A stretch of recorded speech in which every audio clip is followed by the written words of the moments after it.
Good evening, everyone, and welcome to the Montebello City Council meeting of January 25th, 2023, calling the meeting to order at 6:02 p.m. Uh, and also calling to order the special city council meeting to run concurrently with the regular city council meeting also at 6:02 p.m. Uh, Mr. City Clerk, if you can please call roll. Councilmember Tamayo, Here. Mayor Pro Tem Peralta, Present. Councilmember Jimenez, Here. Councilmember Melendez, Here. Mayor Torres. Here. So we will get started with the invocation and Pledge of Allegiance. I would like to welcome to the front Pastor Guillermo Coloca of Iglesia Emil.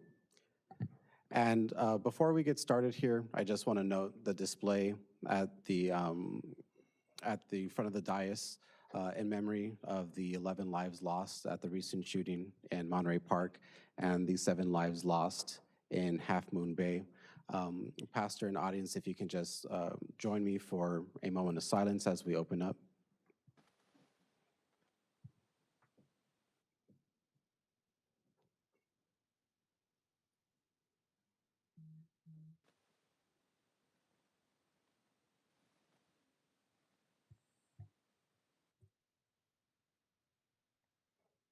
Thank you. And to introduce the pastor, continuing the tradition of using this as an opportunity to celebrate different parts of our community, I wanted to bring Pastor Coloca as a leader of our Spanish language community and our Spanish language churches, recognizing the importance and integral part that that community has in our city of Montebello. So if you'll please rise with me for the invocation. Amen. Good evening, and God bless you all. My name is Reverend Guillermo Caloca, Church Elim here in Montebello. We've been here ministering to the community for 49 years. So may God bless all of you, and God bless our great nation. Amen. Dear Heavenly Father, we come before you tonight. We humble ourselves to you. We exalt you. We honor you. You are our creator. You are the one that blesses every human being on this earth. Thank you, Father, for allowing us to be here to gather with Mayor Torres and council members and citizens of Montebello. Thank you, Father. May your presence be here tonight, and that you may give wisdom to all so they can govern by your ways, by your laws. In the name of Jesus, our Lord and Savior, we pray. Amen. Thank you, Mayor Torres. Thank you very much, Pastor. And now to lead us in the flag salute, if I can please welcome to the front Al Cota.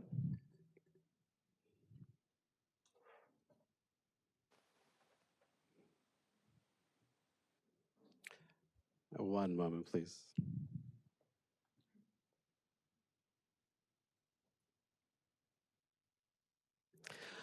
So Mr. Cota is here with us as a veteran and member of American Legion Post 272. He volunteered for the draft to serve 2 years in the U.S. Army, ended with a rank of Specialist 4, and he was stationed in Hanau, Germany, with Battery A 132 of the Field Artillery Unit. So if we can please give a round of applause for Mr. Coloca and his service.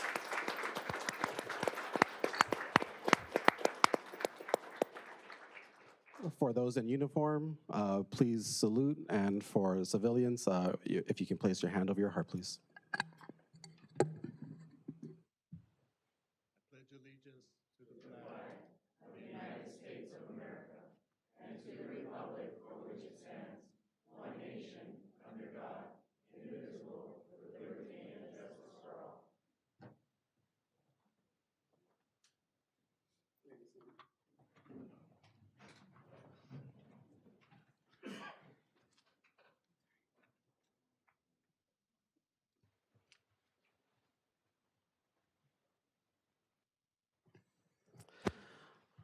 Ms. Assistant City Manager, are there any corrections to the agenda? Good evening, Mayor. At this time, there are none, and our city attorney will be discussing any additional items to our closed session. Yes, excuse me, Mr. Mayor, members of the City Council. We do have two items that we'd ask the council add to the closed session agenda, and those items would be best to be heard if you add them to the agenda after the old business item number 4. These are two items that came up after the posting of the agenda, and there's an immediate need to have a discussion and action from the City Council. The first one is conference with legal counsel, existing litigation. That's pursuant Government Code Section 54956.9, subsection D as in David, 1. This is the lawsuit that was filed actually this morning on Neighborhood Elections Now versus et al. Versus the City of Montebello. That's Los Angeles Superior Court case number 23STCV01567. And the second item is conference with labor negotiator. This is pursuant to Government Code Section 54957.6. This is the agency's designated representatives would be Assistant City Manager Salazar and HR Director Razo, and the employee organization involved is SMART TD. And Mr. Mayor, it would be appropriate to entertain a motion at this time to add those two items to the agenda, in as much as they came up after the posting of the agenda and there's an immediate need to take action or receive information. Thank you, Mr. City Attorney. Is there a motion? I motion to add those items. Is there a second? I'll second. Mr. City Clerk, if you can please call roll. Councilmember Tamayo, Aye. Mayor Pro Tem Peralta, Aye. Councilmember Jimenez, Aye. Councilmember Melendez, Aye. Mayor Torres. Aye. Thank you very much. Those will be added to the agenda then to be dealt with after items, in between item 4 and 5. Mr. City Attorney, may you please read the statement of oral communications? Yes, thank you. This time, the general public may address the City Council on both agenda and non-agenda items. Please be aware that the maximum time allotted. Please be aware the maximum time allotted for members of the public to speak shall not exceed 3 minutes per speaker. State law prohibits the City Council or the PFA from taking action or entertaining extended discussion on a topic that is not listed on the agenda. Please show courtesy to others and direct all of your comments to the mayor. And Mr. Mayor, before we move on, do you wish for me to also entertain public comment for any closed session items, or do you wish to wait to do that right before we go into closed session? We'll wait until we go into closed session. So this is public comments for open agenda items of both non-agenda and agenda items. So I have been informed by the Deputy City Clerk that we have a very heavy workload this evening. In the interest of time and proceeding with business, we have a lot of different guests that are here for different items. We are going to consolidate some of these comments. In as much as these comments pertain to the same item, I'll be asking that if a representative can come up and speak. I will also ask my colleagues to entertain that in the interest of fully representing the views, that the speaker be allowed 6 minutes instead of the usual 3. Madam Deputy City Clerk? Mr. City Clerk? Yes, Mr. Mayor, we are going to move forward first. Would you like me to move forward with speaker cards first? Yes. Yes, okay. We will call forward the Boy Scout Troop 33. They are a handful of speaker cards, so if there's a representative that would like to come up to the microphone and speak on the topic.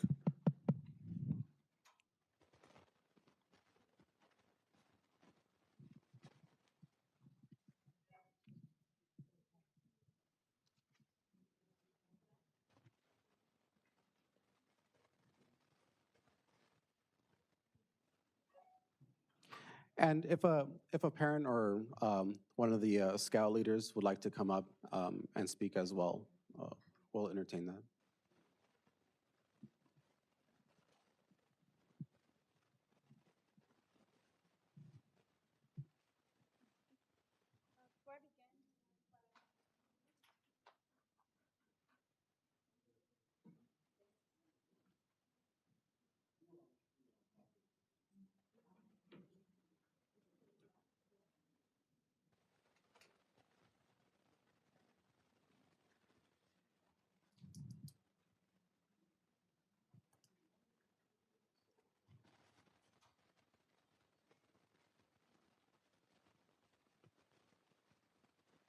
Good evening, City Council members.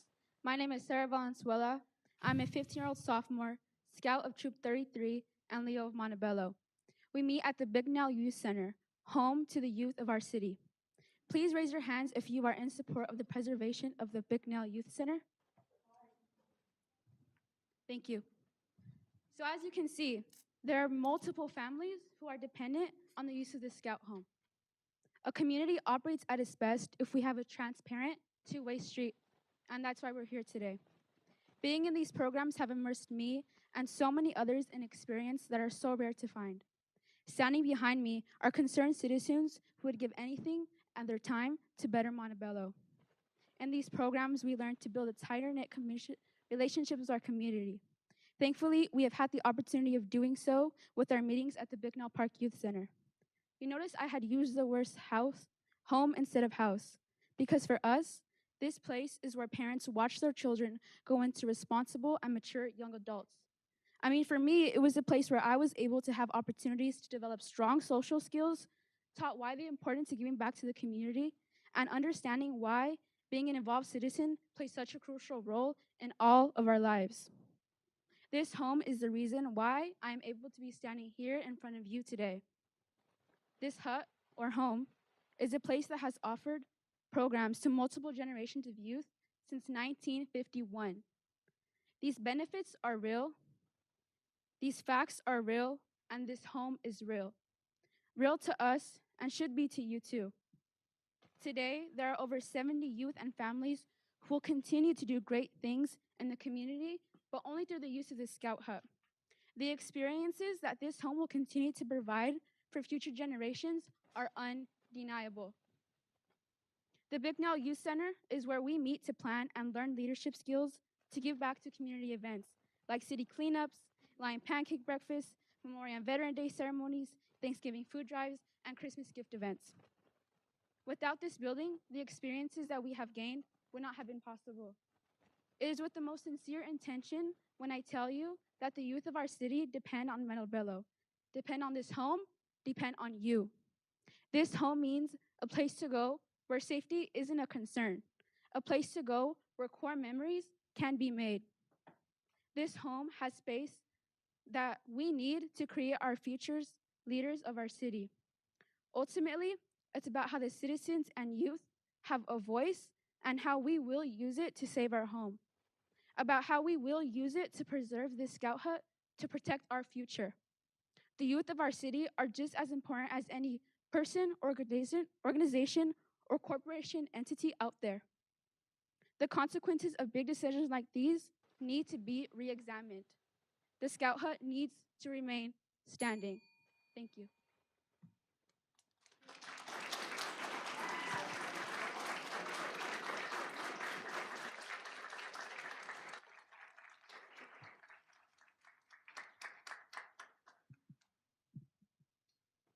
Good evening, Montebello City Council. My name is Clarissa Grego, and I'm one of the Scoutmasters for Scout Troop 33. I'm standing before you today with my Scouts, fellow youth organization leaders, parents, and other supportive community members to ask you to reconsider the current plans for the Bicknell Scout Hut. The current plan will demolish not only a building, but a Montebello legacy and will displace community youths in the process. Some of the Scouts here today have talked to you about their experiences in the Scout Hut and how it provides a safe place for them to grow, how it provides them a safe place to learn, and how it provides a safe home away from home. To them, you are not just demolishing an old building, you are taking away a place with significant meaning. To me, you are taking away a place where other leaders and I are able to teach youths the importance of community service, how to be a leader, and other useful skills. The Scout Hut has been able to provide us with a safe, urban location to allow kids to learn about and experience what the world has to offer. Because we are able to meet in such a central location, we are able to provide scouting experiences to kids from Montebello and other neighboring cities like Whittier, Monterey Park, Alhambra, and Maywood, to name a few. Our troop does our best to offer low-cost, affordable experiences, and we are largely able to accomplish that because we're able to use the Scout Hut as our home. Does this council want to be the one who takes away from the community's youth or the one who preserves a long-standing commitment to them? I know this city believes in what these youth organizations are teaching because some of its council members have attended our Eagle ceremonies and recognized our presence at city events. This city has hired some of my scouts to be their recreation leaders to further serve the community.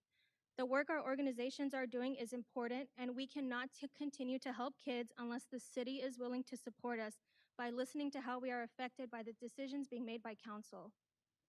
In a time when decision makers are constantly putting profits over people, choosing to line their pockets with big donor money, I am asking that Montebello choose to invest in the kids.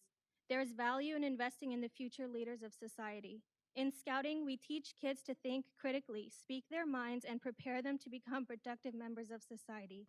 The scouts you see here today are doing just that, being active, participating members of society and standing up for something they believe in.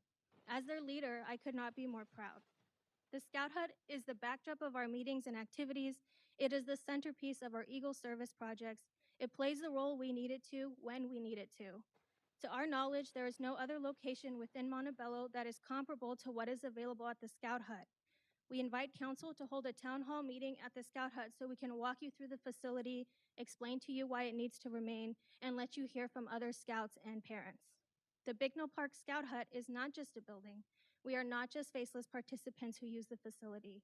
We are dedicated volunteers who believe today's youth are tomorrow's leaders. We are asking that you involve us in this decision as it directly impacts our ability to help this community's youth. Thank you.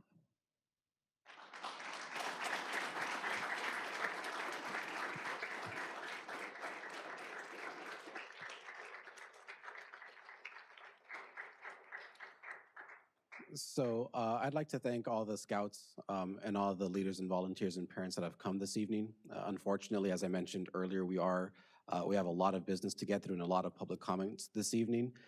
To the extent that there are written comments on this issue, if you can please bring them forward and hand them off to the city clerk, we'll make sure that those comments are entered into the record along with the minutes of this evening's meeting.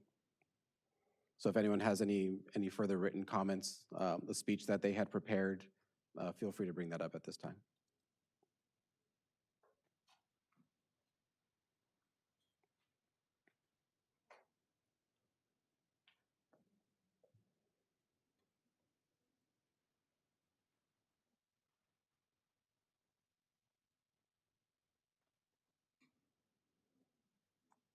Thank you very much. Mr. City Clerk? Next speaker is Will Savetta, followed by Will is Shannon Callan.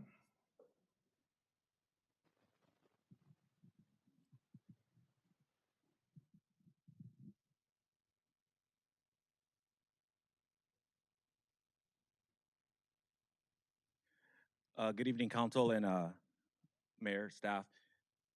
I'm handing you some signatures from residents, and it's about 196 signatures in support of Marie Ledesma and Rick Alonso for appointment.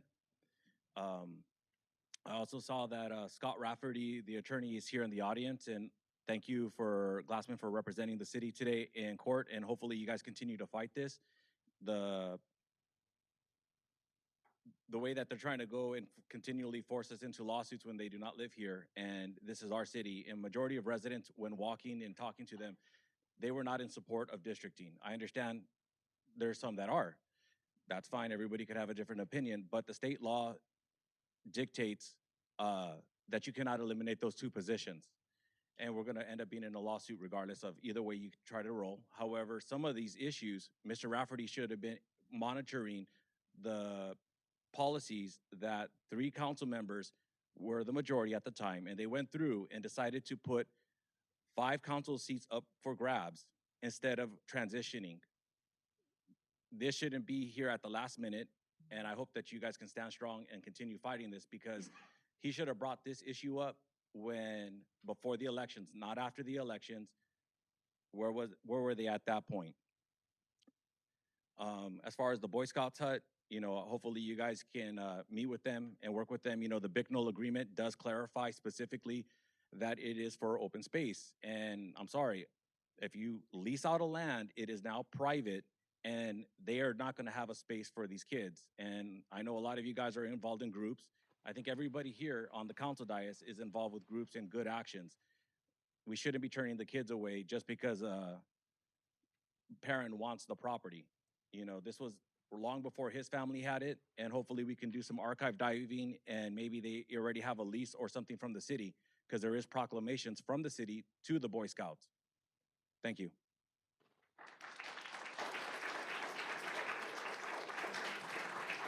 Ne- Mr. City Clerk, just very quickly, I do appreciate the passion and the energy in the room, but I would like to remind the audience that this is a business meeting. If you can please refrain from clapping, we'd appreciate it. Thank you. Next speaker is Shannon Kellen, followed by Vivian Romero.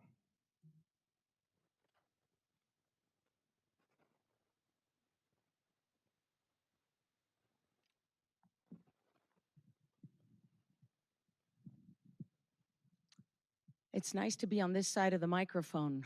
Good evening, Mayor and council members.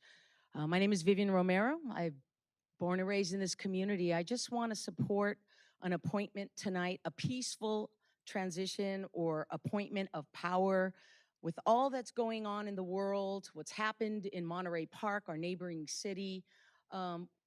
We should do away with the rancor and just the contentiousness.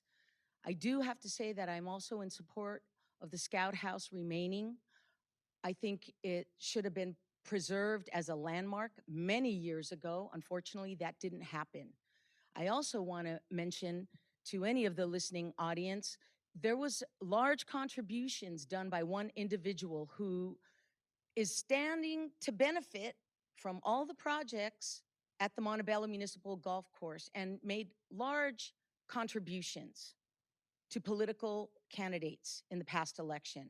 And if people do their homework, they can see exactly what was donated and to whom and why specific people vote the way they vote. I, for one, I applaud those who didn't accept those donations. And I just want to say, I hope we can preserve the Scout House. I also hope that you will address the vector control issues by all of the water that's ponding on the dirt, because everything was removed. All of the grass was removed, and there's soil erosion, and there's lakes there, and that will cause a problem with West Nile virus mosquitoes and any other type of mosquitoes that will breed in stagnant water. I hope you address that issue as well. The pesticides that were sprayed and all of those things are so hazardous to all of the surrounding residents of the Montebello Golf Course. In addition, I'd like to say that I hope that you all hold Edison accountable for utility work on newly paved streets. When I was on the city council, we made sure that we passed an ordinance that if a utility tore up a street that was recently paved, they had to repave the entire street. And I see all this patchwork going on and nobody's doing anything about it. So I hope that you take notice. And for Sal and for Angie, I just want to say that I hope that you try to get along a little bit better and that Ms. Jimenez doesn't keep leaving the room every time she wants to abstain from a particular vote, because you were elected by the people to vote in the tough times. Even when you don't want to hear public comment or look and make eye contact with individuals, especially Miss Angie. She's so disrespectful to the mayor and to the other council, and she has no right to chastise the rest of you. So I hope that you will make sure that all of these things get addressed. Thank you for your time.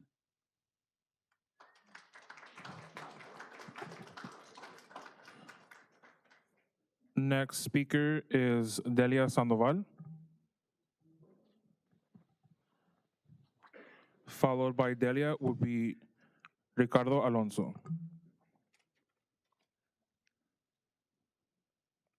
At a previous meeting, I spoke about Ms. Jimenez posting my picture on social media and posting that I was passing false information.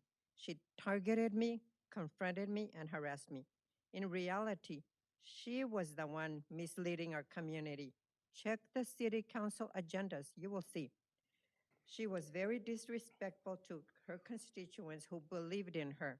At that meeting, she spoke about irrelevant issues, was argumentative, disruptive, disrespectful, and unprofessional to Mr. Torres and the mayor and our community. Please select someone to represent Montebello with the right kind of experience, respectful, professional, honest, and who has the capacity to recognize when and how to effectively communicate relevant issues in a distinguished manner. Someone with a desire to listen to the needs of the community and act on our behalf. I want to congratulate you, Ms. Peralta, Mr. Torres, Mr. Melendez, Ms. Tamayo, for your dignified, respectful, and professional conduct undertaking the tasks for the city of Montebello and your ability to communicate effectively. You have the right kind of experience. Ms. Peralta, your intellectual abilities are impressive. At some point in our lives, we all did not have the job experience, but someone gave us an opportunity. We worked hard to prove that we could do the job, and we gained knowledge through dedication and the desire to learn. Just because some of these candidates may not have experience as city council, they may have lots of the right kind of experience and intellectual ability. Thank you for making decisions in the best interest for the community of Montebello. To my community, please remember that the flyers we passed out were correct. Check the city council agendas. We do community work with the intent to inform you because we care about you, our community. Thank you. Next speaker, Ricardo Alonso, followed by Ricardo, will be Fiona Ramers.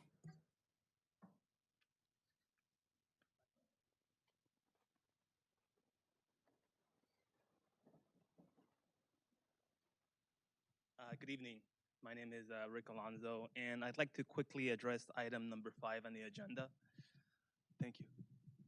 On Sunday, January 2nd, 2023, I submitted my application to be considered for appointment to one of the 2 vacant seats on the council. Unfortunately, I neglected to attach my candidate statement, which you have in your hands now.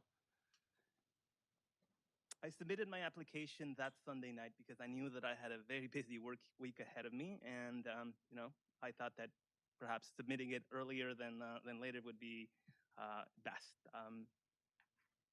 I also submitted it early because I was hopeful that in case there was anything wrong with the application, that I had enough time to resubmit or attach documents should that have been the case. Unfortunately, I was never afforded that courtesy nor the opportunity to correct my mistake.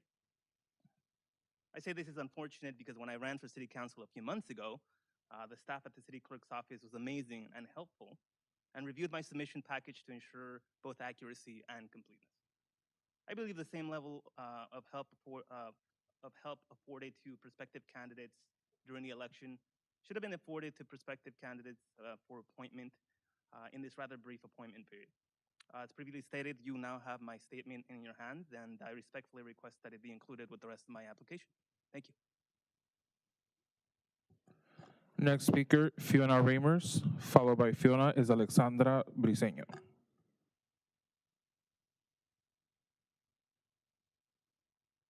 Good evening, members of the City Council. My name is Fiona Reimers, and I'm the Community Library Manager at Chet Hollerfield Library in South Montebello.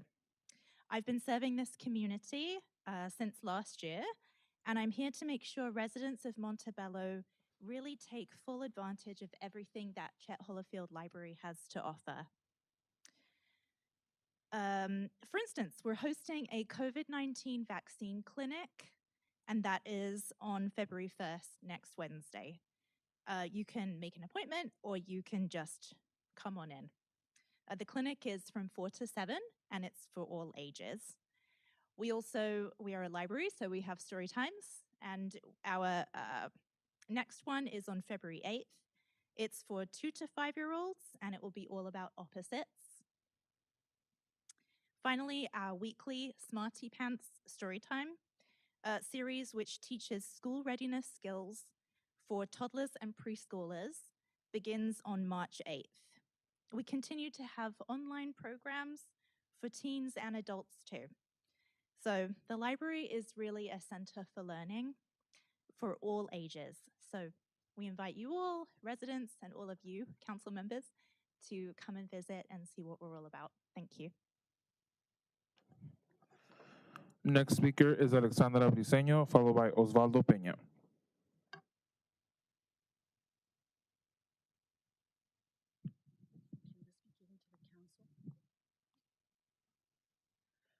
Good evening, Mr. Mayor and council and staff. My name is Alexandra Briseño, and I live in the 800 block of North Vale Avenue. What you have before you is a table, and in this table I listed the candidates who placed in second place in their corresponding districts, and I sorted the candidates by the number of votes against them, okay? So number one, you're gonna see Marie Ledesma. She placed second in District 3, and there was 961 votes against her. Rick Alonso was in second place. He got 1,106 votes against him. And as you see them, you see the listing, and it goes all the way up to Kimberly Cobos Cawthorn, who got 2,117 votes against her. So more voters voted against Cobos Cawthorn compared to all the candidates who came in second place. 2,117 voters rejected her. I suggest you carry out the will of the people and reject her as well. Please don't forget that she stripped you, a duly elected and very popular council member who won by a very large margin, of all your committee assignments and privileges, Mr. Mayor. Don't forget how, with the help of horrendous anonymous emails, she used the dais as her personal public shaming stage against her colleagues, and thus proved she is not a team player. Don't forget how she voted against transparency over and over again. Please don't put us through 2 more years of vindictive, immature, and unprofessional city business meetings. Please. Thank you very much. That concludes my comments. Next speaker is Osvaldo Peña, followed by Osvaldo Estevan Potero.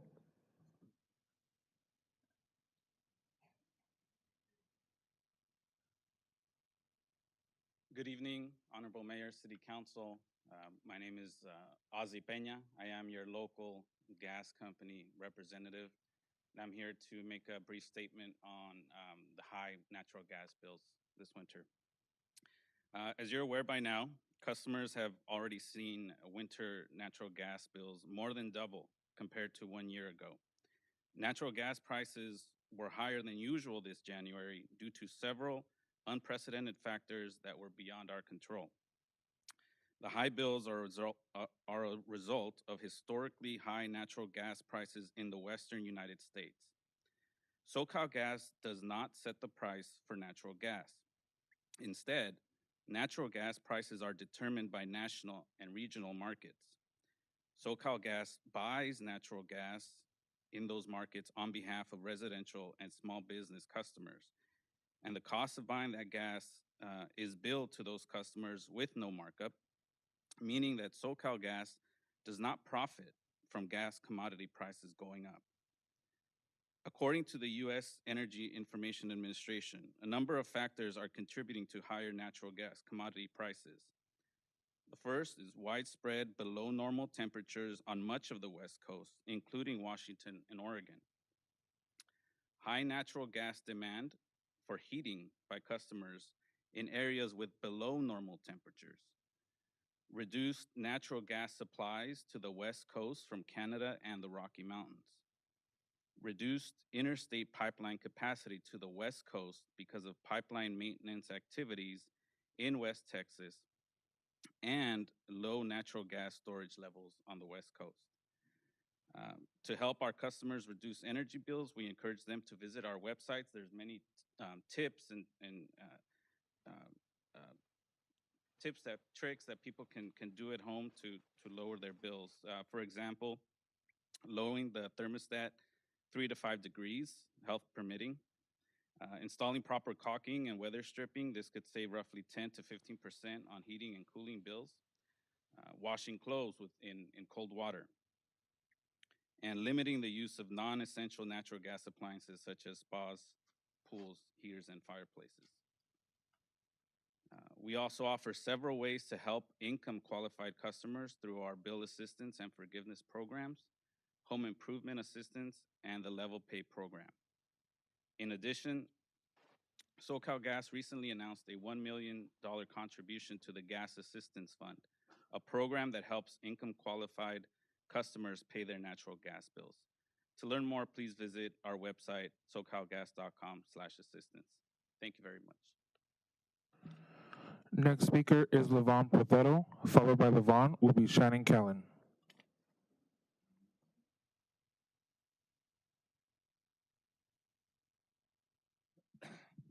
Since I figure you probably missed me talking about drug dealers all the time in Montebello, I'd like to report that the fentanyl pill factory next door to me is going strong, like 2 shifts a day. So don't let them cheat you out of them any of them $100 bills. Since I get up here and I forget half my speech anyway, and you got a lot of kids here, I'd just like to say to them, if you sneak a beer before you're 21, it ain't gonna kill you. But if you take the wrong one pill, it probably could. And a lot of them are made right next door to me in Montebello anyway. So next time I'll write a speech. Next speaker is Shannon Callan, followed by Rosa Tamayo. Mr. City Clerk, how many more public comments do we have for people that are present? After this speaker, we have 5 more. And do we have any written comments or emailed comments? We do have an extensive amount of written comments.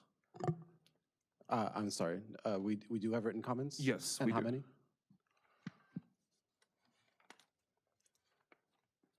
There's several written, I don't have the exact number, there's several written comments just in general, and there's a handful supporting a few of the candidates for the vacancies for the city council.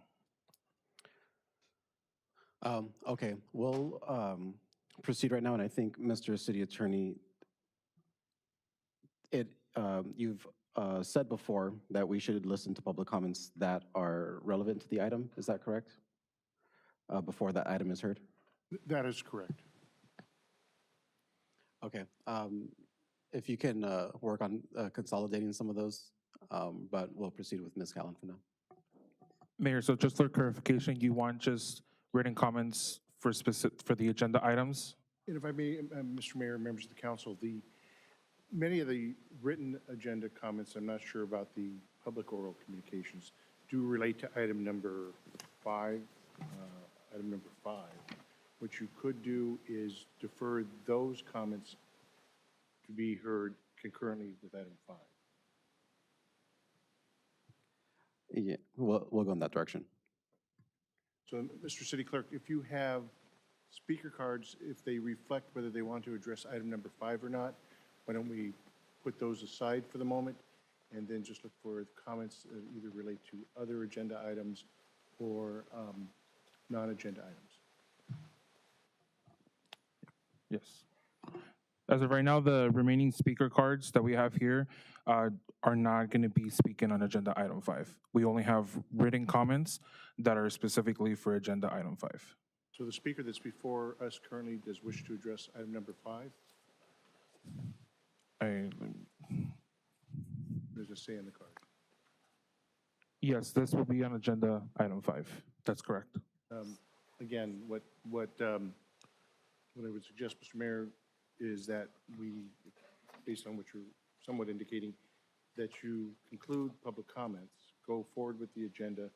Then as we get to item 5 and before we go into closed session, we would have anyone who's requested to speak on closed session items. I see Mr. Rafferty here, and we would give him the opportunity to address the council before we go into closed session, and then come back out and have the speakers that want to finish addressing item number 5. Yes, please.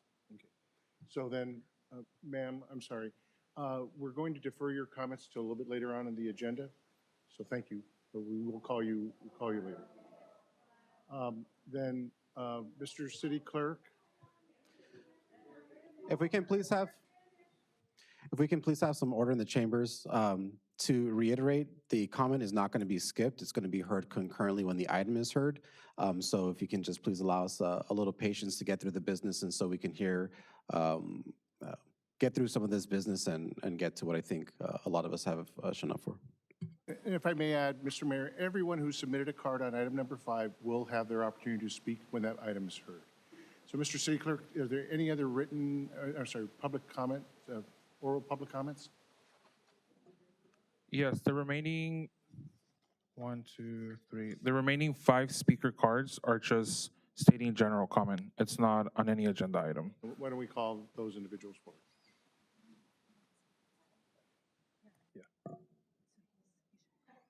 Not right now, though. We've already passed 30, so on that basis alone.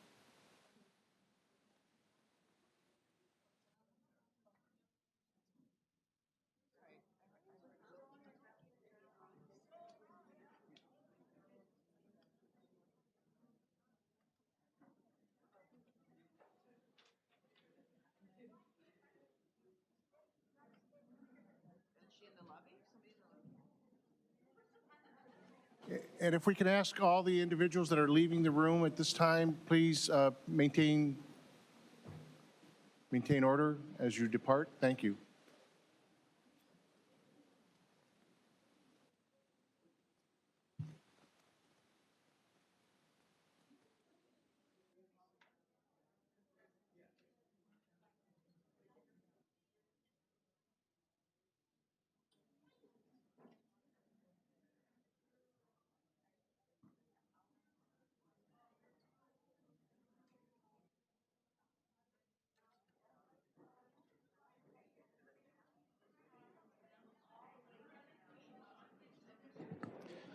If the members of the audience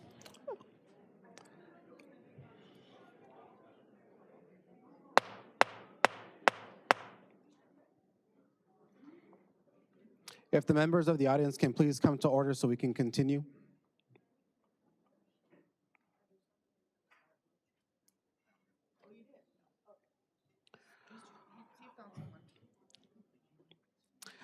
And very quickly for council, we are coming to the end of the 30-minute public comment period. We have 5 more that are on general comment, 5 more that are general comments on non-agenda items. So I'll entertain a motion to extend the period to finish up these comments. Is there a motion to extend the period? I'll make the motion. We have a motion by Councilmember Melendez. Is there a second? I'll second it. All those in favor, just a voice vote, aye, please. Aye. And hearing no objections, Mr. City Clerk will extend the period to conclude the comments that we have for general comment.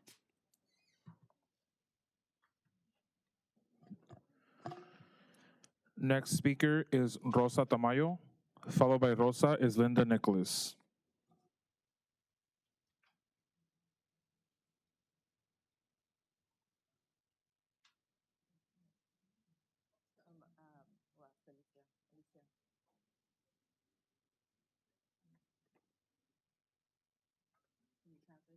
¿Quién me va a interpretar?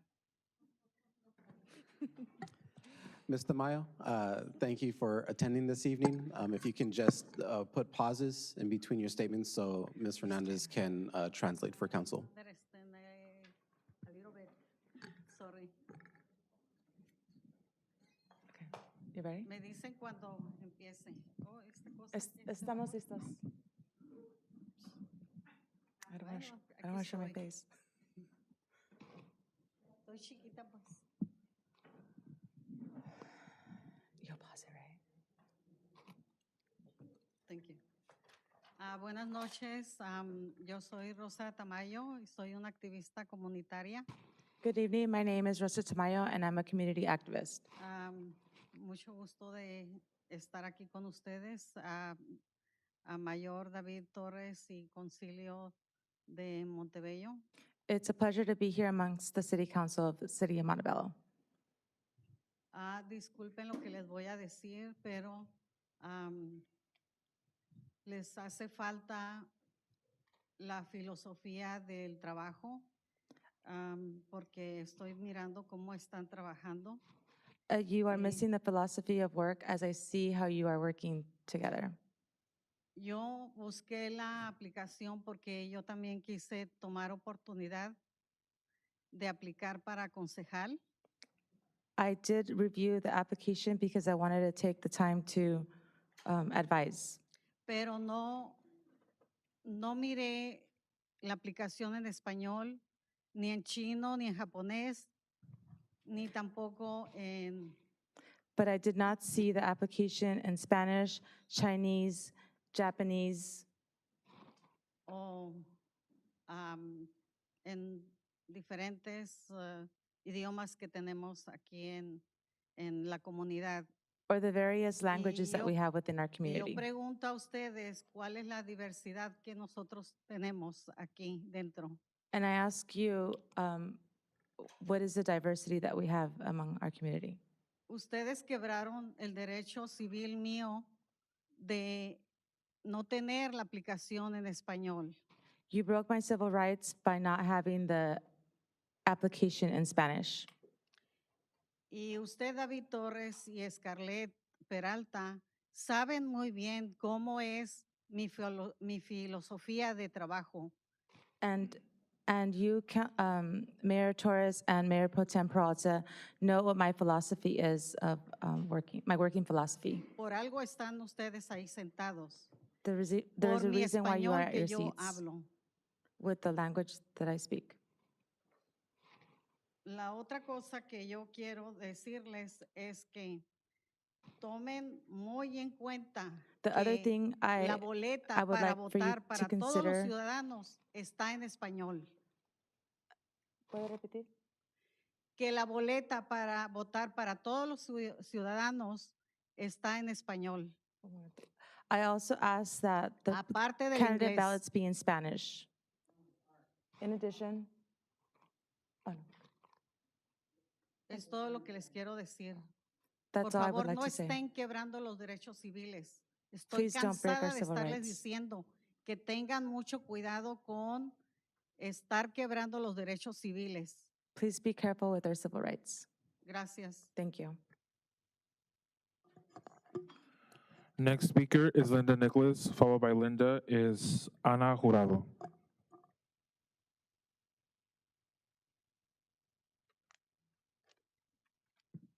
Disculpe, pero no les tengo mucha confianza.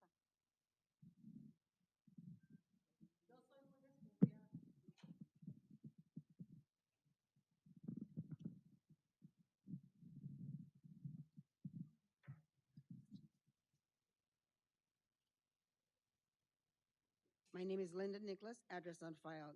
Good evening, council staff and residents. Hopefully the staff will not be forced to stay till 2 a.m. working 18 and a half hours without a legal break. I publicly want to apologize for the inconsideration shown by Torres. Since you've held meetings 3 straight weeks in a row, do you plan to change the council meetings to on a weekly basis instead of twice a month? I did a little research and looked up the procedure of other cities that conducted appointments. The city of Anaheim accepted applications for 29 days. City of Carlsbad, 22 days. City of Chula Vista, 15 days. City of Hayward, 20 days. You gave potential appointees 3 days. Since Thursday, it was posted at the end of the day. City Hall is closed on Fridays. My bet is an employee was forced to put this item on the agenda after hours or on their day off.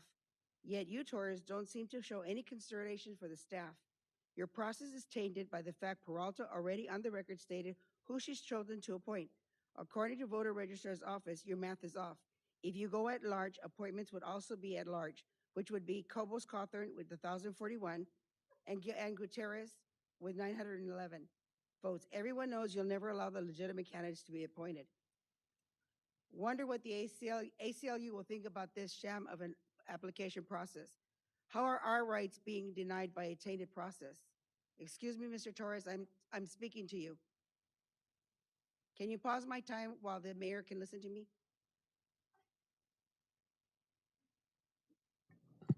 Okay, Mr. Torres. are you ready to listen? Just to say, Okay, I would ask ma'am, this this is, council to pass an ordinance Ms. requiring Nicholas, everyone take a Ms. life Nicholas, scan. Excuse me. this Ms. is not Nicholas, something hold else. on, please. So your time wasn't stopped. Your time is yours. I was asking Mr. Glassman a question since we did say that comments on item number 5 were going to be held until later. got another This sounds comment, like it's not- this sounds like it's on item number 5. For respect for people that had to sit down when they were called, this seems Well, the following doesn't have anything to do with number 5. well, it sounds like it's a I mixed bag finish here. up? So your time will continue, Ms. Callan, since we called you earlier, Mr. City Clerk, just out of fairness, because we did say that we were going to hold them off until later. We'll just entertain that one since she was at the microphone. I'll reread it when I start Ms. again. Nicholas, you have 1:30 left.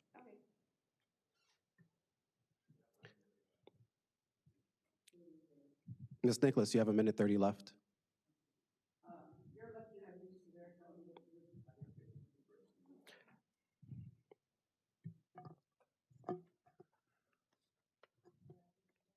Next speaker is Ana Jurado, followed by Ana Estila Gregorian.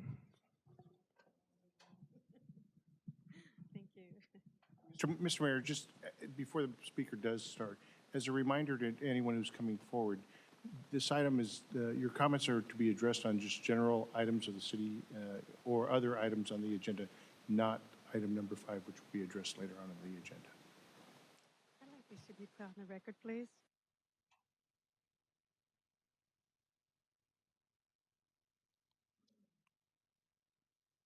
Oops, my glasses. Excuse me, my glasses. Good evening, Mayor Torres and Council. I'm here reading emails and letters from residents and friends that have called me to tell about the situation here with the vote. But anyway, we are in support of Kimberly Cabos Cawthorn to be appointed to one of the council seats at large. She has had the next most votes throughout the city, the 1041s, more than any of the other candidates that ran during the election. She has proven her qualifications by leading the city during the global pandemic, and our city not only survived, it prospered. For the past 3 years, the city's budget has been balanced. Current budget had a surplus of $600,000. Also, on her last day in office after her trip to Sacramento with our city manager, Bobadilla, she helped secure funds in the amount of $15,870,000 for sale of city water company, and the city will continue to own its water rights. Ms. Not Deputy to City Clerk, mention- can you please pause her time? One more time to repeat, and out of fairness to everybody, comments on item number 5 regarding the appointment of the 2 at-large positions are to be saved when that item is going to be heard. So I appreciate your statements in support, but right now we're just receiving general comment for other items on the agenda. Okay, well then I'll just finish it this way then. No, I want you to have your full, 2. Must be my age or something, but I can't understand it.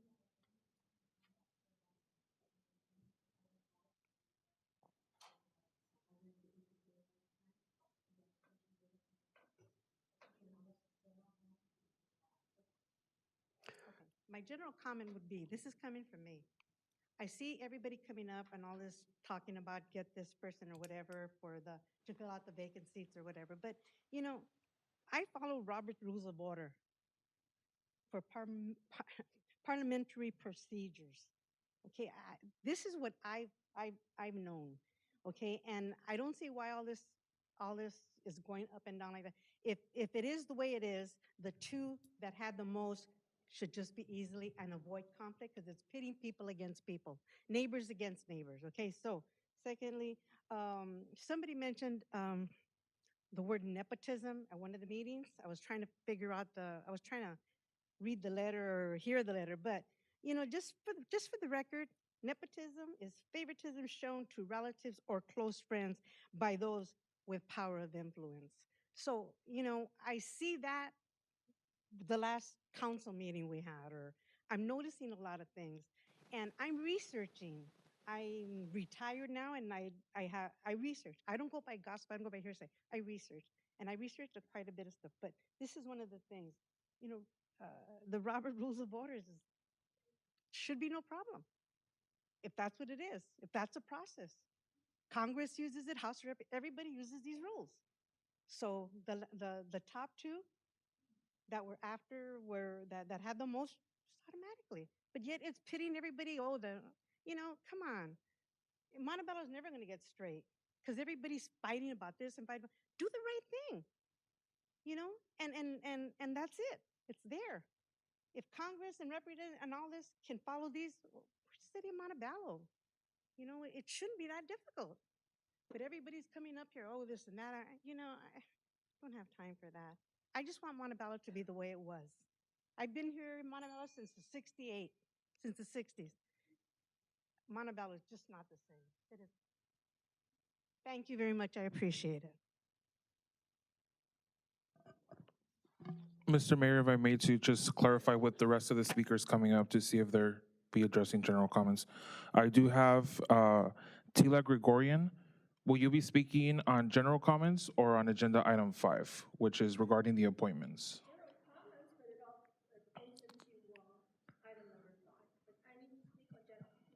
Okay.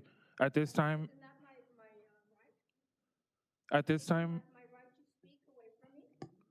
definitely not, Ms. Tila Gregorian. At this time, you can address your general comments, and if you're interested in addressing agenda item 5, you can do so at the time when that agenda item comes up.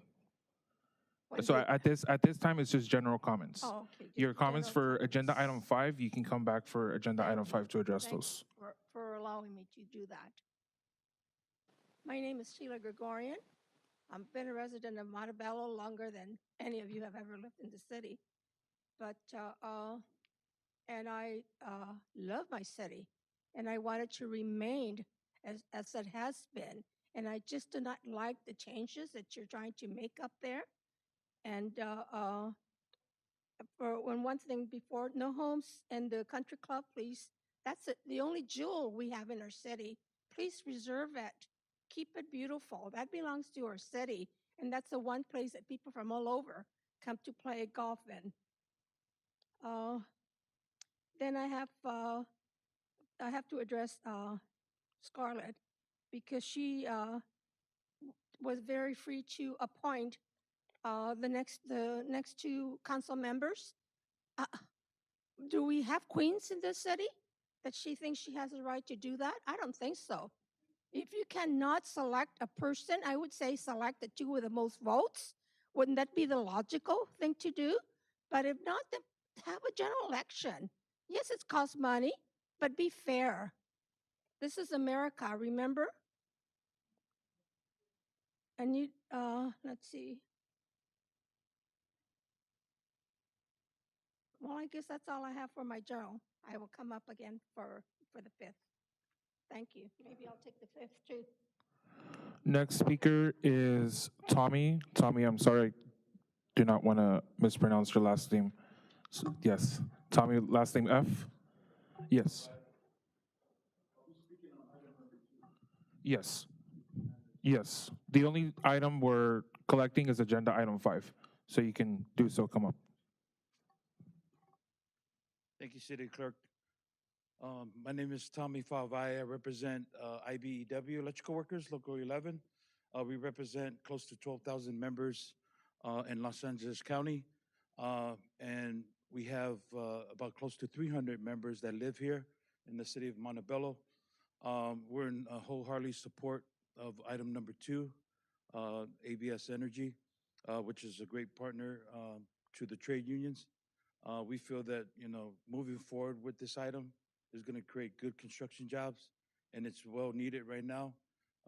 Since we have a lot of large projects that are on hold, and, the city moving forward with this project will create more good construction jobs right away. So we urge the city council to move forward with this item.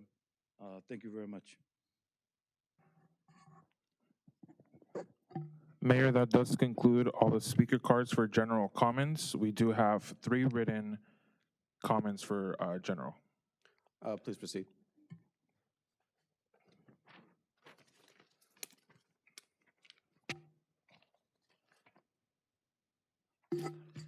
First written comment. Good evening. This is Malik Tariq Mahmoud Murabi Silsila. I feel privileged to address the audience through this platform. First of all, I want to thank the mayor and all the administration for providing this opportunity. In the capacity of Murabi, I want to convey an important message of the head of the worldwide Ahmadiyya Muslim community, His Holiness Hazrat Mirza Masroor Ahmad, which he gave on the occasion of the 10th Annual Peace Symposium at the Baitul Futu Mosque in London, UK. His Holiness says, to strive for peace is a noble ambition, and it is something that the world has always stood in great need of.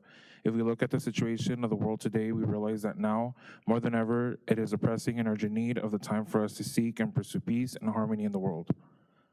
Appealing for change to save society, Hazrat Mirza Masroor Ahmad said, if we want true peace and if we want to save the world from destruction, then we must act with justice, integrity, and be ever faithful to the truth.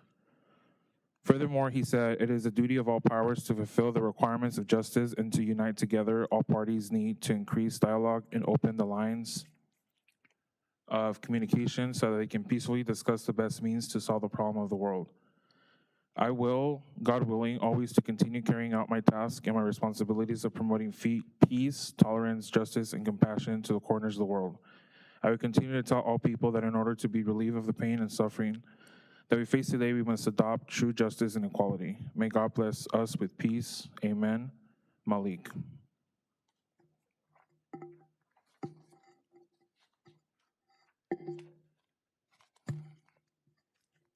Next, written comment. This public comment is to share council how disturbed I am by Ms. Linda, oh Linda, my dear. Who are you fooling? Everyone knows you and your minions are the ones who write all those disgusting emails that spew so much hatred and to praise your daughter, the former mayor. No one speaks highly of the former mayor who spent the last 2 years acting like a dictator and doing nothing for our community. Who are you fooling? Oh, well, maybe Anna. That lady drinks your Kool-Aid blindly. Poor thing, she should be tending to her husband and then doing your ugly work. You've got her wrapped around your finger. Wake up, Anna. No one likes or respects Linda, and now everyone looks at you the same. Linda, are you not tired? Does your conscience not eat at you? Your legacy will be one of hatred and evil. That's all anyone will remember of you. Deline Hernandez.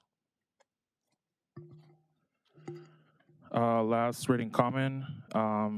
As a resident of District 1 who has been tuning in, I can't help but laugh and feel sorry at Kimberly showing up to meetings to cause chaos after losing being voted out by her district. And I can put my money on the fact that she will try to seek an appointment. Kimberly, are you not embarrassed or ashamed by all the damage you've caused these past 4 years? Do you not have a job, a career, a hobby, or even friends? Or are you such a big sore loser with no life and so desperate for attention that you continue your shenanigans? I'm embarrassed for you. Not only do you destroy the city during your 2 years as the mayor, but now you can't let go after losing. Are you that obsessed with power? I honestly feel so sorry for that husband of yours, dragging him into all the drama, but that you and your mother get him into. Poor thing, he needs to run. Instead of making a new life with your husband, with your millions that you tout you want to continue with these attempts to power grab, please do all of Montebello a favor and grab whatever dignity is left and move on with your life. Mo Montez. And that concludes the written general comments.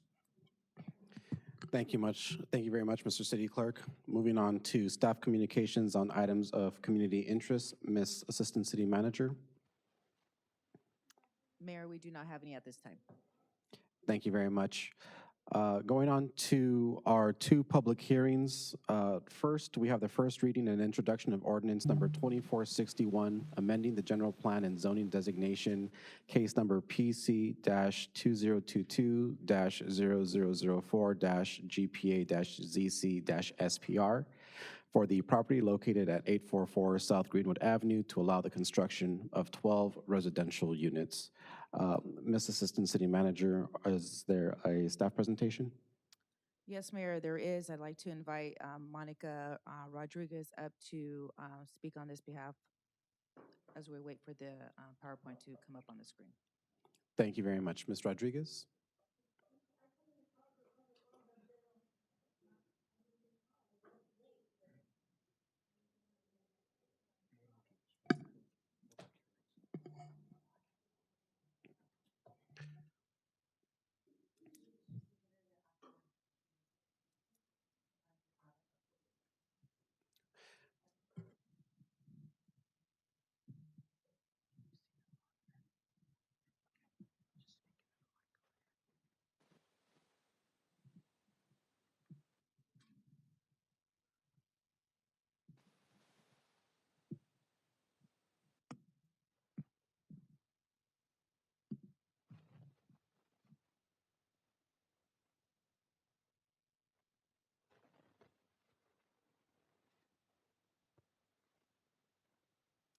Do you have the presentation?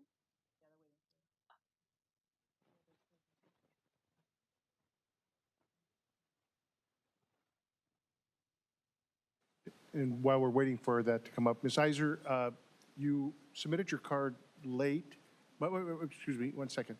But the mayor has indicated we will call you after the public hearings, okay? So we'll make sure you get your opportunity. Thank you, ma'am. So good evening, Mayor, members of the council, and the public. So the item before you is a request to amend the general plan and zoning designation for a property located at 844 South Greenwood Avenue to allow the construction of 12 units. The slide before you illustrates an aerial of the project site identified with the star and zoning designation for the site and surrounding properties. The project site is located approximately 980 feet from the intersection of South Greenwood Avenue and Washington Boulevard, and has a general plan land use designation of low density residential and zoning designation of R1 single family. The rectangular shaped lot is approximately 36,150 square feet in size and is currently developed with an approximately 800 square foot single family home. The project site is surrounded by multifamily developments zoned for R3 to the north, south, and west. Single-family homes zoned for R1 are adjacent to and abut the east and southeast portion of the project site. Directly to the north of the project site is an R1 zone lot developed with 3 duplexes. The applicant is requesting to change the general plan designation from low-density residential to high-density residential and to change the zoning designation from R1 single-family residential to R3 multifamily residential. If the request is approved, this will allow the construction of 12 for-rent dwelling units at the project site. Concurrently, the applicant submitted a site plan review application for the construction of the 12 units, which was approved by the Planning Commission on December 6, 2022, with the planning recommendation to approve the general plan amendment and zone change. However, such entitlement is contingent upon the City Council's approval for the general plan and zoning designation. So the following slides will illustrate the proposed construction. So the slide before you is a proposed site plan. So due to the length of the site plan, it's been split into 2 sections. So the top portion of the site plan is the west portion of the property, and it identifies buildings A and B with guest parking shown to the right of building B. So the site plan shown at the bottom is the east portion of the lot, identifying buildings B and D, C and D. The project as proposed will consist of 4 detached 2-story buildings with 3 dwelling units per building. Each proposed building is approximately 7,194 square feet with approximately 2,363 square feet per unit.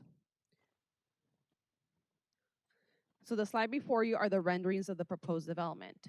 The proposed building architectural treatments will include a Spanish-style roof, stucco finish, foam trim around the windows, decorative stone on the front facade, decorative entry doors, and wooden garage doors. So the project as proposed meets and exceeds the required development standards for an R3 multifamily zone property and will be consistent with the municipal code.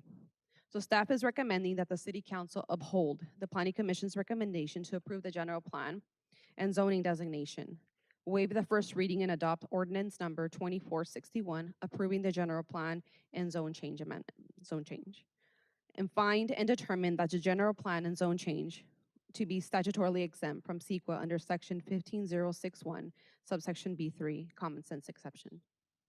So this concludes my presentation. Staff and the applicant are available for questions. Thank you very much for the presentation. I believe at this time we'll entertain any questions or comments by council on the presentation.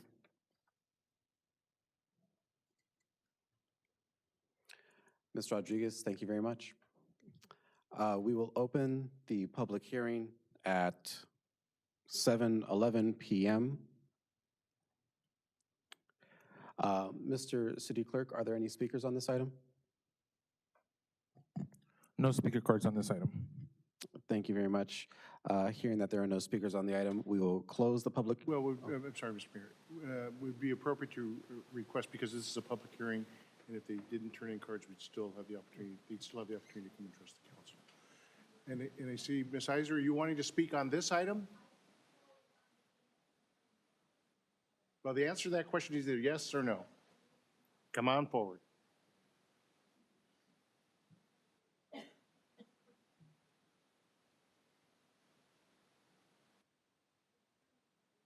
thing I was going to say, I'm going to add that. Well, you need to speak on this item. Right on this item, I think when I see the plan, I notice a little house, an old house from Montebello's past. And I think that it must be required to save that little house and incorporate it into the big general plan, to not destroy it, but to leave it as part of Montebello's history and past and unique. I think that should be a stipulation, that there may be condos. And I think there also might be a way to maybe make sure that these condos or whatever they are would be actually affordable for like regular people. Maybe that's something that we're supposed to need a lot in the city. So maybe there needs to be a way to make sure that it's determined what is affordable for people. So, but the main thing is leave the little house, make sure they're affordable. Thank you. And I think that would be very valuable to the city to have a remnant of the past preserved. Thank you. Is there anyone else in the audience that wishes to address the city council on this item? Mr. Mayor, the record will reflect that no one is stepping forward. It's appropriate to close the public hearing.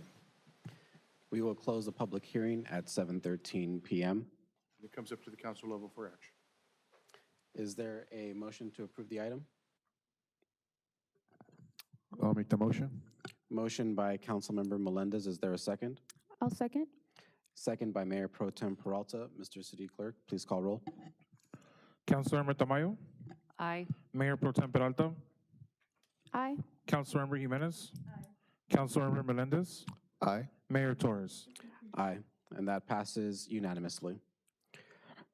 Moving on to item number 2, public hearing to approve an energy services contract with Alliance Building Solutions Incorporated and adopt resolution numbers 2293 and 2296. Ms. Assistant City Manager, is there a staff report? Yes, Mayor, we do have a PowerPoint presentation that will be presented by Public Works Director James Enriquez. Thank you very much, Mr. Enriquez.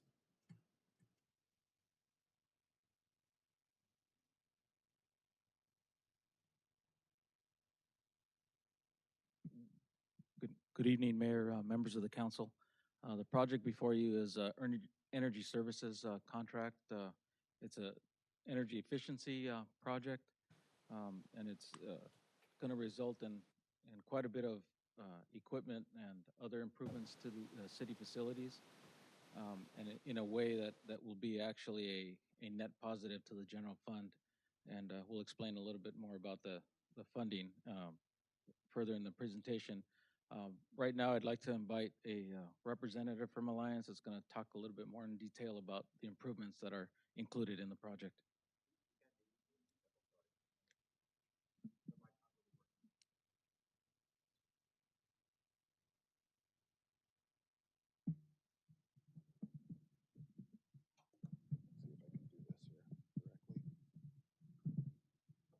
I got it. Mayor Torres, members of the council, Montebello staff, thank you for having us tonight. We've been working diligently with city staff now for probably a little over a year on how to incorporate your transit center, which you have some grant money from the federal government that expires along with an energy efficiency program, and incorporate everything together, get necessary upgrades for the city. Am I just hitting the middle button on this one? This one, okay.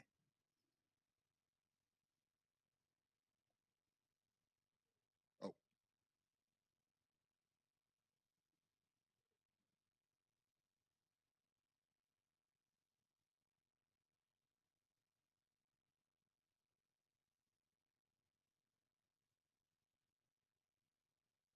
Okay. So basically, the scope overview is a very large, extensive HVAC mechanical replacement at your transit center, adding new equipment, controls upgrades, re-roofing, adding new transformers, and at the aquatic center, we're going to do pool pumps, pool pumping efficiency, and mechanical upgrades, and then as well add more mechanical equipment here at City Hall, especially in the areas that have no heating and cooling now. We'll also be doing a citywide solar project, adding solar canopies and parking structures at multiple locations. The entire project will be self-funded through energy savings along with the federal grant for the transit center. So the mechanical scope of work, we're doing approximately 37 mechanical replacement or new systems. They're a combination of package units, heat pumps, boilers, and systems like that. Like I said, at the transit center and here at City Hall. Again, just kind of an extension of that. And then we'll be at the aquatic center, we'll be doing your pumping upgrades, pumping systems, and control upgrades. This is some of your existing equipment that you have now. It's aging infrastructure. Some of it has already failed. A lot of it is on its last part of life. So this is equipment that without a project like this, staff would be coming to you that you would have to be replacing with general fund dollars here in the next probably 1 or 2 years. Here's the roofing scope of work. We're going to be doing quite a bit of roofing. As you can see, there's 8 different roof decks. And then we're doing a roof deck here at City Hall and as well as the Aquatic Center. Here's some of your existing roof. You can see, as staff has probably let everybody know now, there's especially with the rains we've had, there's been a lot of leaking. These roofs don't have any warranties anymore, so the new roofs will be composite roofs. You'll have 25-year warranties. And then transformer upgrades. So transformers have a long useful life. There's not a lot in this project, but there are 3. And what this will do is this will give proper power, things like your computer systems, things like that, that'll have more steady power. You won't have the short and the outs with your computer systems, your cell phones, things like that. And then something that we didn't talk about in the first slide is you're going to get citywide indoor air quality. This actually started with the COVID issue we had in COVID mitigation. So this product is actually used in surgical centers. The company that designed this product came out and they made some modifications. It's actually proven to kill COVID as well as take care of black mold, things like that. These will be deployed throughout the city, over almost 300 units.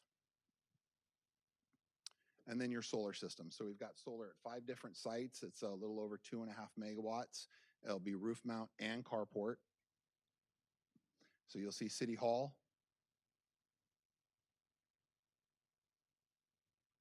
your transportation facility. So there'll be a little bit of carport here, and then all the roof decks that we're putting in that are brand new. Your youth center, the golf course, country club, and the aquatic center. So we like to put this slide up, you know, as you guys doing the right thing here. This project is the equivalent of taking 4.5 million cars off the road. It's the equivalent of 2 million pounds of coal that won't have to be burned now to produce electricity, among a lot of the other attributes that you'll see there on the slide.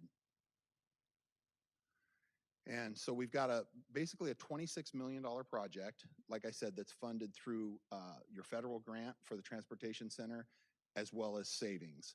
The estimated savings for the life of the project will exceed $70 million. First year savings to your utility budget will be over $1 million. And I know, James, you said there was a last minute slide that you added that I don't have. I can speak to it, or you can speak to it.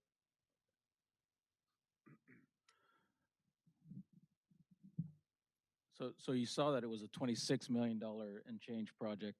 Um, is that slide on there?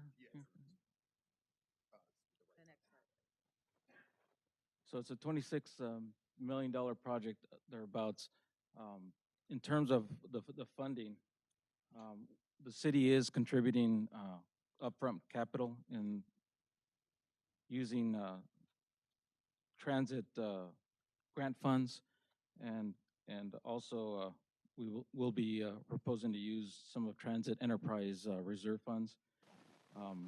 The improvements at the transit center of the 26 million are about 8,375,000, and that will come from the funding sources you see there. SB1, another grant funding source for transit, as well as transit enterprise reserves.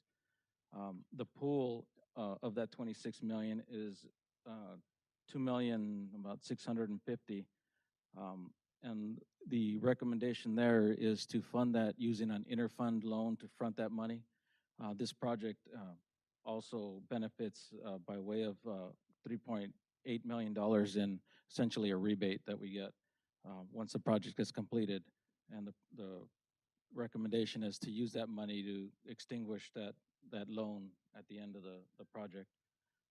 Just a side note, we recently had a major failure of that pool equipment, in which it's a subterranean room that equipment is in, and that room flooded with about 5 feet of water when that happened, and it essentially ruined most of the equipment that's there.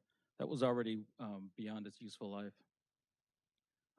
This is a good way to repair that without tapping into general fund monies, because that probably would be the only other funding source to replace the equipment at that pool.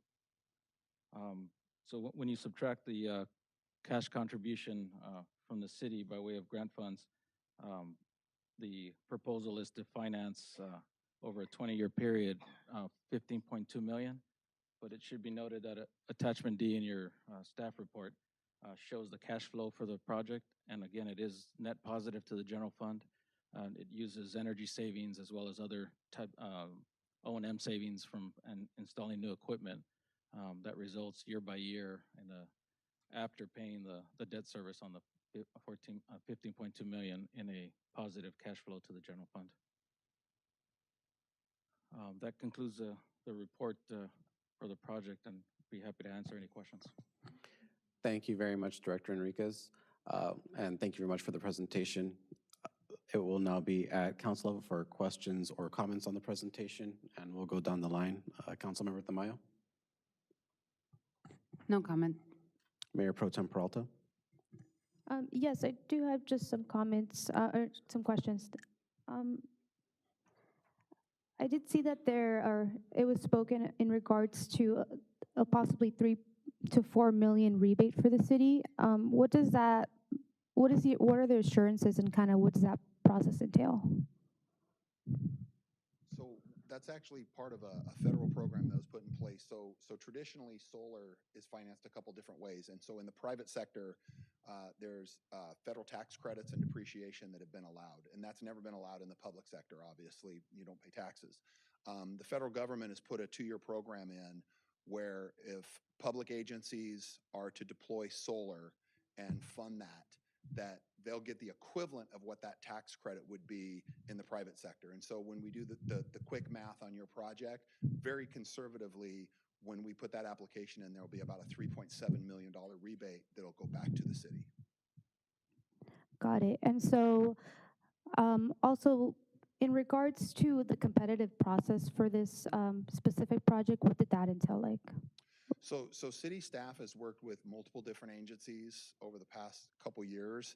And then there's a program for ESCOs. It's called California Code 4217 that allows ESCOs to work with public agencies. And as long as savings covers the cost of the project before the useful life of the equipment is up, then the city agency or the municipality can select that agency. And then our subcontractors under us were vetted out. So on the mechanical portion of this, there was 3 different contractors that walked the site and looked at it. On the roofing portion, the same thing. On the control scope, the same thing. Perfect, thank you. And then just lastly, I do want to thank one of the speakers that came forward today from IBEW 11. As a strong proponent and advocate for labor, I understand the importance of workforce development and really being able to create accessible, high-paying, quality jobs for our community. I would just like to ask how this project will specifically incorporate union labor. Yeah, so the mechanical portion, the contractor that's been selected is a union shop, and we're using their labor, as well as all the electrical, which is, you can see quite a bit with the solar. And as our company, what we've done a lot in the past too is we'll work with the shop too. So if there's certain candidates, we're going to look within the city, and if there's candidates that are on the union board or sitting on the bench that are local city residents, we're going to look to them and bring them on directly and help with the project. Thank you, that concludes my questions, Mr. Mayor. Thank you, Mayor Pro Tem. Councilmember Jimenez? No comment. Councilmember Melendez? No comments. And just very quickly want to say on a, first of all, thank you for all the hard work that's gone into this project. It's been a long time coming and a lot of figuring out. I mean, when you're talking about a project that costs tens of millions of dollars, spans multiple properties, uses different funding structures, that really takes a concerted effort by a lot of people to pull something like this together. So I'd like to thank you, Brad, and your company. I'd also like to thank the staff for really looking at this and finding ways to make this project happen. As you heard earlier, this project is going to be paid for by the savings that we're going to see in energy consumption. And I mean, to really to really drive that home, we're talking about tens of millions of dollars in change. The figures that you gave, 4.5 million cars or 2 million pounds of coal being burned.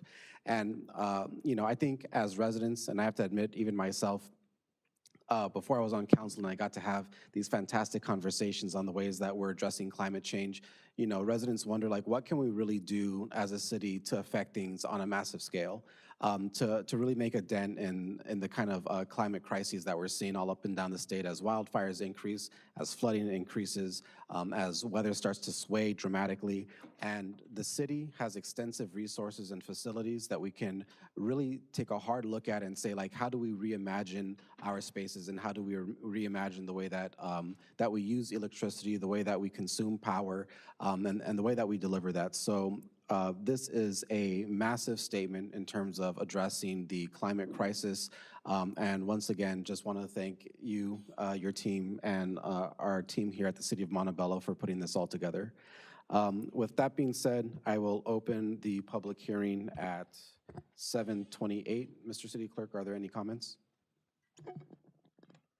There are no speaker cards or written comments for this item, other than the gentleman that came up to speak earlier. And we will incorporate those comments into the record.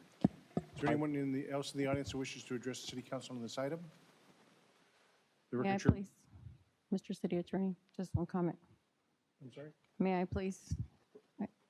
Let's close the public hearing Okay. and then we'll come back to council. Excuse me, with no other further public comment, Mr. Mayor, it'd be appropriate to close the public hearing. The public hearing is closed at 7:29 p.m. Councilmember Jimenez? I'm sorry, for the record, what is your name again, sir? Brad Chapman. Earlier you made a comment where you said we're going to be doing a lot of work, which is pretty presumptuous unless there's something you know that we don't. I do want to make it clear that 2 years ago we had an opportunity to vote on community choice aggregation, which would have allowed for something like this. It would have been a great setup for something like this. Myself and Sal were both supportive of this project, and my colleagues chose to shut it down, denying and negating the opportunity for labor to have a hand at this. So I'm excited that they are now being supportive of projects like this. Thank you for your presentation. And again, thank you for your coming to speak today, Tommy. Thank you, Councilmember Jimenez. And just as a very quick response to make sure that history is totally recapped, when we voted against community choice aggregation in the middle of the pandemic, the main reason was because our residents were going to see increases in price. And although community choice aggregation does allow a jurisdiction, such as ours, a municipality, to kind of dictate the way that we use energy, I think being that people were afraid of a global pandemic, that the most prudent choice at the time was to wait for another time when a project like that would be more feasible for our residents. But with that being said, I will take a motion to approve this item. I motion to approve. Thank you, Mayor Pro Tem Peralta. Is there a second? I second. Thank you, Councilmember Tamayo. Mr. City Clerk, a roll call vote, please. Councilmember Tamayo, Aye. Mayor Pro Tem Peralta, Aye. Councilmember Jimenez, Aye. Councilmember Melendez, Aye. Mayor Torres. Aye, and the project passes unanimously. Congratulations all around. Mayor Torres, City Council, thank you very much for this opportunity. Moving on to old business, we have the second reading and adoption of ordinance number 2459, repealing ordinance number 2443, removing city council agency rules of order from the Montebello Municipal Code, chapter 2.14. Ms. Assistant City Manager, is there a staff report? Mayor, we do not have a staff report. Mr. Mayor, members of the council, this is the second reading of the ordinance and second reading and adoption of the ordinance that you introduced at your last meeting. It's recommended that you approve the reading and adoption, and that also staff would be given direction to set up a study session to incorporate council feedback as to next steps. So we need a motion to approve. Thank you very much, Mr. City Attorney. Is there a motion to approve as stated? I motion to approve. Mayor Pro Tem Peralta motions. Is there a second? I second. Councilmember Tamayo, there seconds. Mr. City Clerk, roll call vote, please. Councilmember Tamayo, Aye. Mayor Pro Tem Peralta, Aye.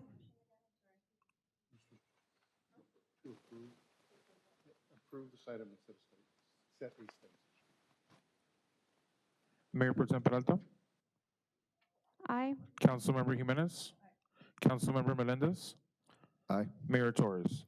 Aye, and the item passes unanimously. Thank you very much. Moving on to item number 4, the second reading and adoption of ordinance number 2460, amending section 3.20.050 and 3.21.025 of the Montebello Municipal Code to repeal certain exemptions to bidding procedures for professional/special services and purchases of supplies/equipment. It is the recommendation that we conduct the second reading and adopt ordinance number 2460, repealing those exemptions to the bidding procedures for professional special services and purchasing of supplies and equipment, and and I believe that is basically. And that concludes the recommendation.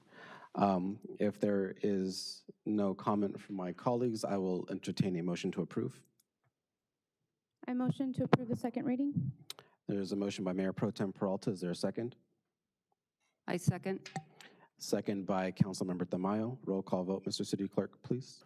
Councilmember Tamayo, Aye. Mayor Pro Tem Peralta, Aye.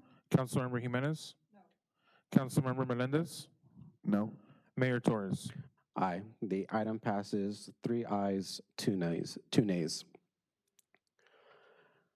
Moving on to item number 5, regular business. And before we do so, there are items that we needed to consider into closed session. Actually, Mr. Mayor, were we going to have Ms. Iser come forward on her general public orals?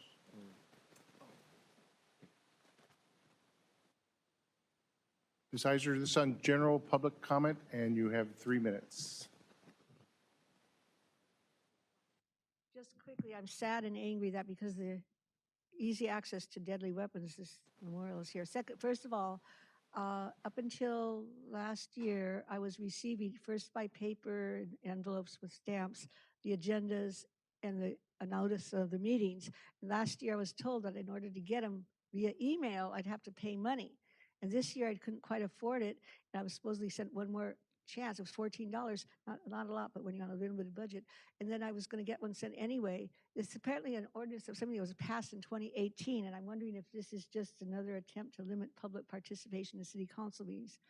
Number two, it's just very strange that not very strange. Some of you may have already received a paperless petition, 5 city council people, about keeping the golf course open space. I got some written ones today put together, and sure enough, actually got already signatures. I don't know if I should turn them in, but this is really important that we, the people, get a chance. I guess there were a lot of people saying the same thing, and I'm wondering if the proper procedure is to turn in immediately 5 signatures, and then I also have extra ones that people who want to circulate them can pass out. I already gave out some today, so I don't know if the proper procedure is to start with this public input about our public golf course. And is this the proper time to start turning in the petitions, or do I keep track of them all and then I give them all to you at one time? So I want to I have a question about that, because once I got thrown out when our petitions were being tallied and we screwed up, and I'm sorry, the Hills, but we need to have our public input, and that's what I wanted to just let you know, that we, the people, are the ones that need you to do for us what we want you to do, and we're pretty sure that you would like to do that. So what do I do about a petition? Ms. Sizer? Yes, sir. If you can go to the side, and Ms. Salazar, if you can just kind of, the Assistant City Manager can direct you guys to next steps. Okay, so then I'll just let everybody know, though, that there are some paper ones available to pass along, and I'll be getting some more, and then we can figure out the proper procedure to turn them in. Thank you.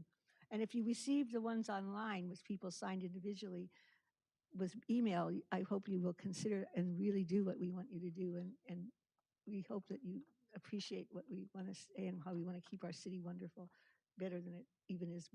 Okay, thank you. Thank you, Ms. Iser. Now the City Council will recess into closed session to consider items that came up after the posting of the agenda. Before we do that, Mr. Mayor, it's appropriate to have public comment on those closed session items. I believe there's some speakers, including Mr. Rafferty. Is there any other speaker cards for the closed session items?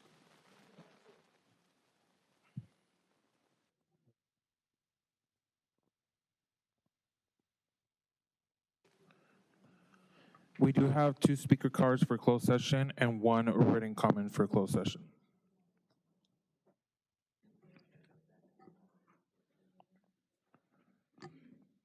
Which ones would you like me to proceed with first, Mayor?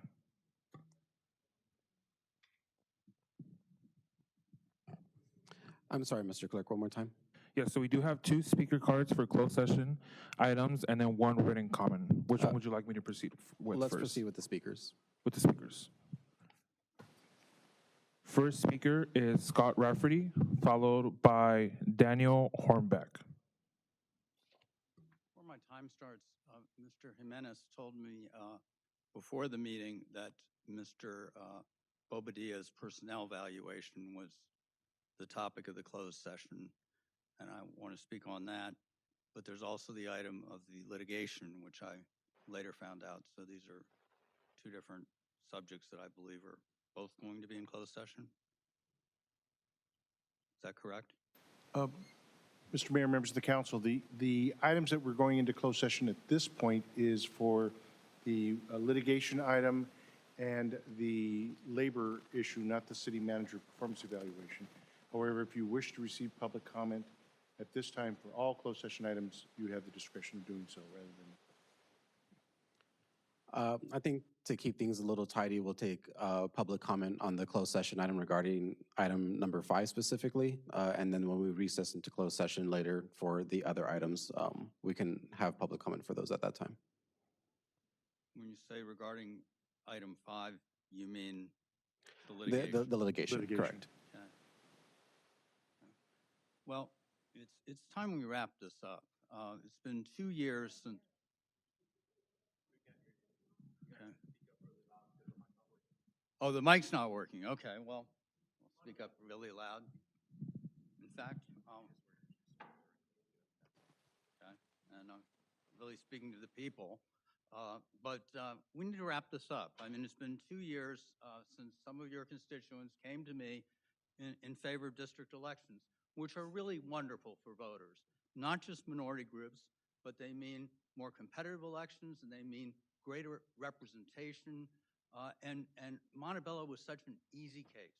There are a lot of different ways to make a strong Asian group district, but another critical need was to have a socioeconomic district that had distinct needs in the South that would be guaranteed representation, which it hadn't had for most of the city's history.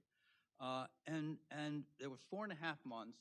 I work hard on these things, and I get a stipend, which I haven't gotten a cent of, but that's another subject. That's going to waste a lot of the city's money.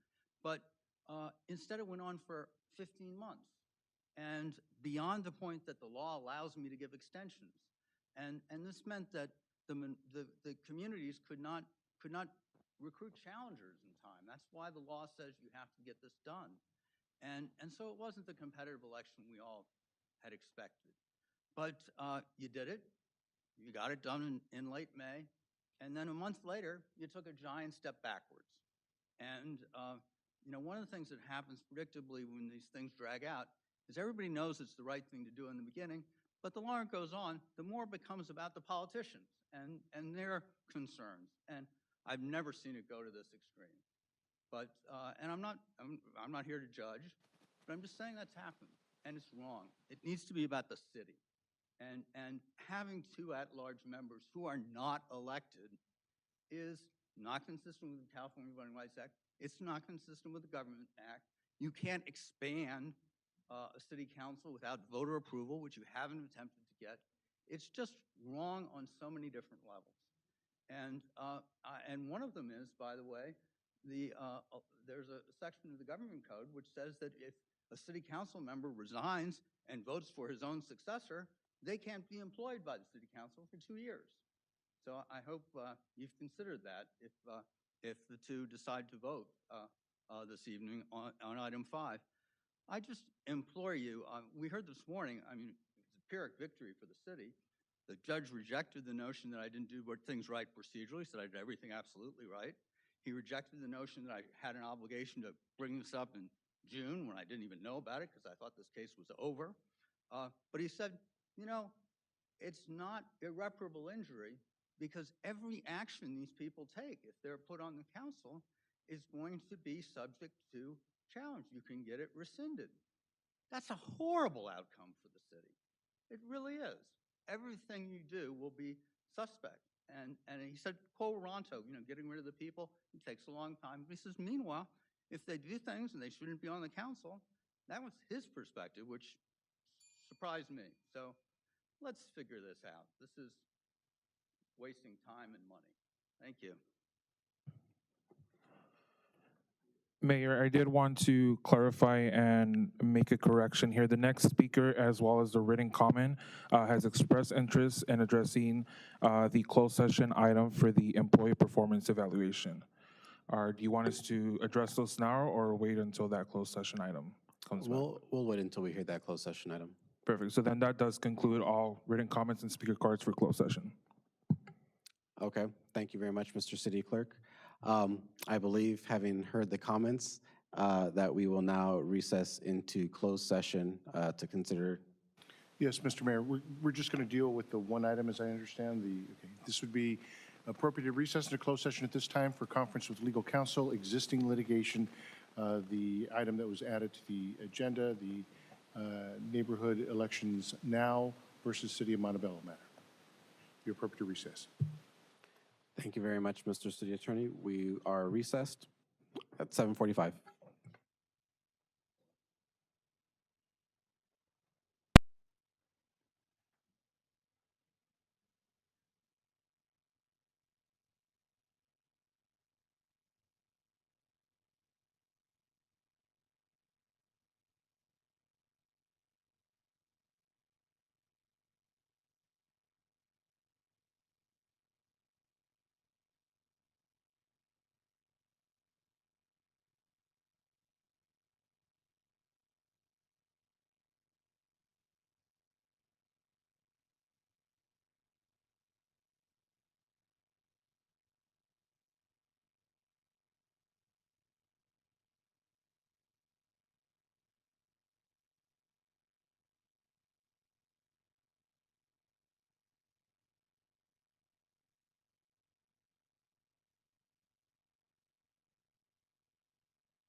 Hello, hello.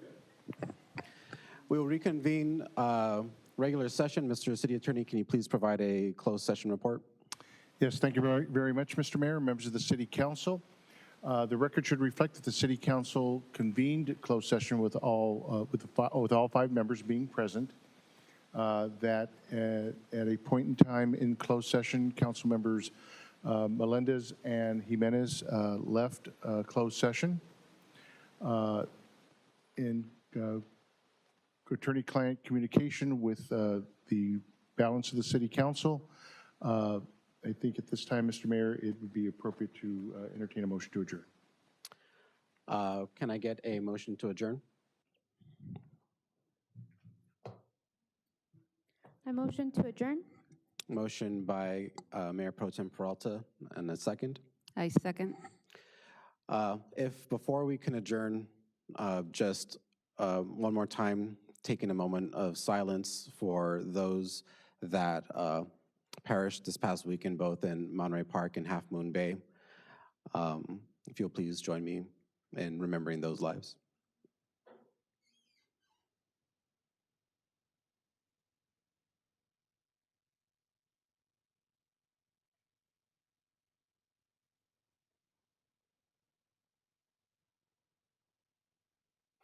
Thank you. This meeting is adjourned.